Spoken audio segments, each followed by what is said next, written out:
God is not silent in the time of our struggles.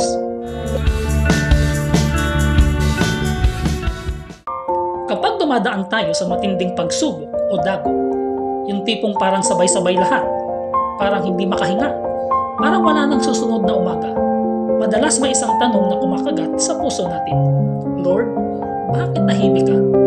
At minsan, masakit isipin na parang hindi siya sumasagot. Pero ito ang totoo, kaibigan.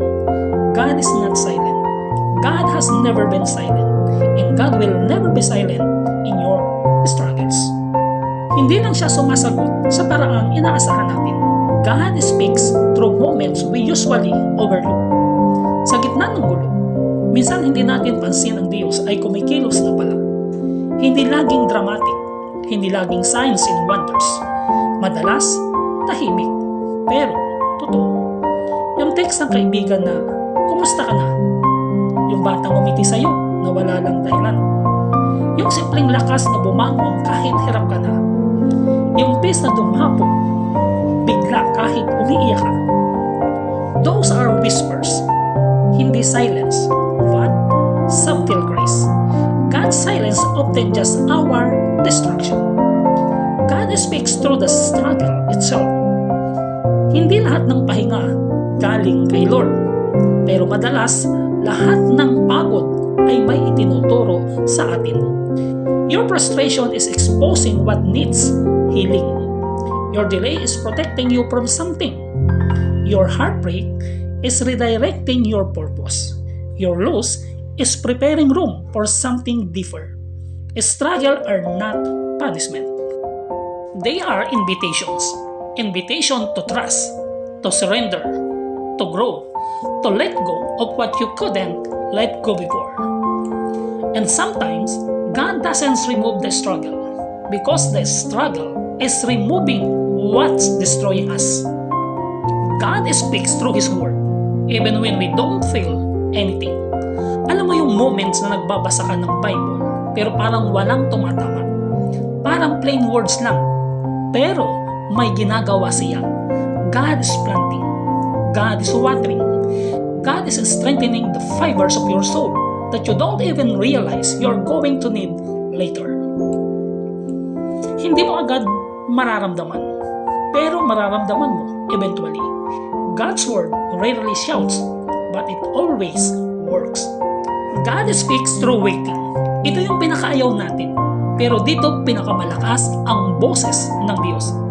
Kasi sa waiting, lumalabas ang tunay na kondisyon ng puso natin. Are we trusting Him or the outcome? It's our faith in Him or the timing we want? Are we surrendering or controlling? Sometimes, the silence is not absence. It is alignment. God is aligning you with a breakthrough He already preferred. God speaks through people, lalo na yung hindi mo ine-expect. Sometimes, it's a pastor. Sometimes, a long-lost friend. Sometimes, a stranger online. Minsan, isang simpleng sermon clip na aksidenteng lumitaw sa feed mo. But the message hits your spirit like a warm light. Anak, I see you. Hindi kita iniiwan.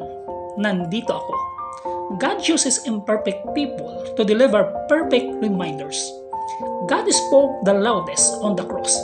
Sa lahat ng paghihirap mo, may isang truth o katotohanan na hindi pwedeng mawala. The cross is God's eternal message of love. Spoken once but echoing forever. You may be hurting now, pero hindi ka nag-iisa.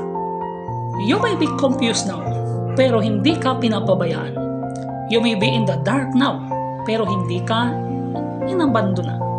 The cross is God shouting, I love you, I fought for you, I am with you, and I will never leave you. Never. So if you are in a season where everything feels heavy, blurry, impossible, pinapakinggan ka niya. Hindi siya tahimik. Hindi siya malayo. Hindi siya deadma sa'yo. He is closer than your friend, nearer than your fear, and more committed to your future than you are to your failures. Sometimes, God's silence is not a sign of absence. It's a sign that He is doing something deep, something hidden, and something beautiful that can only be seen when the season finally shifts. So hold on. grace is working behind the scenes.